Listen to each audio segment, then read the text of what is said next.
Alright, Mr. Google here. What's with the headphones? Alright. Iron Man 2. It was amazing. It was awesome. Let's get to the review. Now, the first Iron Man is a superhero movie classic. It stars Robert Downey Jr., Gwyneth Paltrow, Terrence Howard, Jeff Bridges, who is now an Academy Award winner, and who else was in that? And Jon Favreau.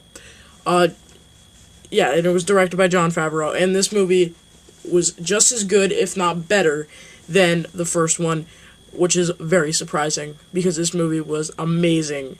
Now, we're back, and this all takes place when Robert Downey Jr., right when he admits that, I am Iron Man.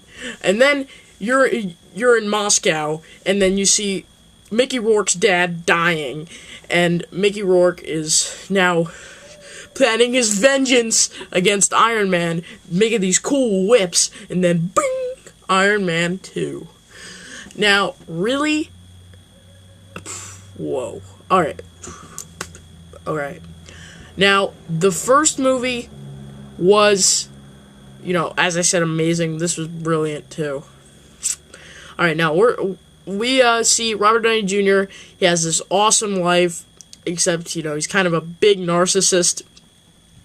And really, he's dying, even though the thing that's keeping him alive is also killing him as well, and he gets, these weird dots on his neck and their veins. It's awesomely awesome. And, yeah.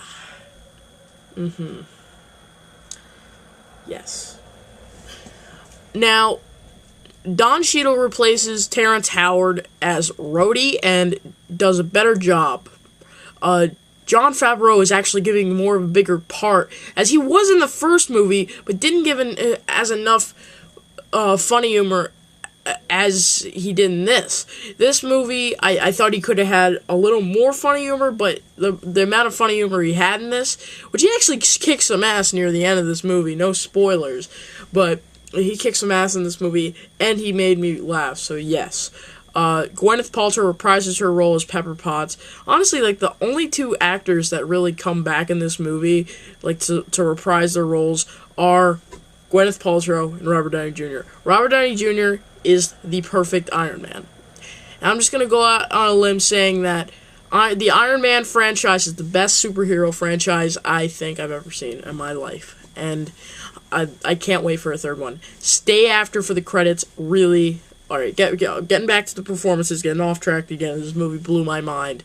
What a way to start off summer movie season. What a way. Also, I'm sorry that I put this movie at number 12. I mean, what the hell?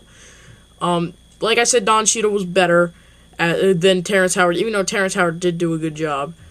Scarlett Johansson was probably the only thing I had wrong with this movie, because really, she is a good actress. It's just she could have done more than she was needed. She was only in this movie for TNA, and for people who don't know what that means, I'll tell you, tits and ass. That's what she was in this movie for, TNA. Yes, the soundtrack, fist pumping action, were great. AC/DC does the soundtrack. A lot of people don't like AC/DC, but you know what? I was in spirit.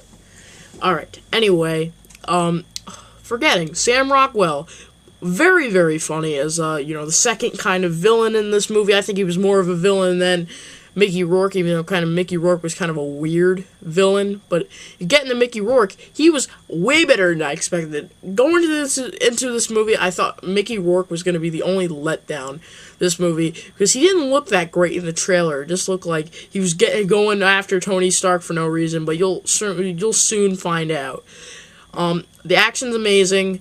The suspense is actually pretty good, but one of the biggest things in this movie that it is hysterical. It is 100% funny. I think it might be the funniest film of the year. If you haven't guessed already, it's a 10 out of 10. But really, I just want to say a couple things about superhero movies this year. 3 superhero movies came out: Kick-Ass, Defendor, and Iron Man 2. And this is the best out of all of them. And is this the best movie of the year? This and Greenberg are very close. And Greenberg is a great indie movie and this is a great superhero movie and a great movie all around. Jon Favreau, this is his best film, and really all the performances did great. Oh, I forgot that Samuel L. Jackson. He was in this movie. He was in like 3 scenes, but he was still pretty funny. It's like, I'm keeping my eye on you. It's, yeah, kind of a weird pun, but still laughed hysterically. Stay for the ending credits, because there's this one scene that leaves you like praying for a 3rd sequel, and yeah, the trequel, making it into a trilogy. But please, Jon Favreau, please do not let me down. 10 out of 10. Movie Review Kid 123, you're freaking amazing. Thank you for doing that list, buddy. Awesome.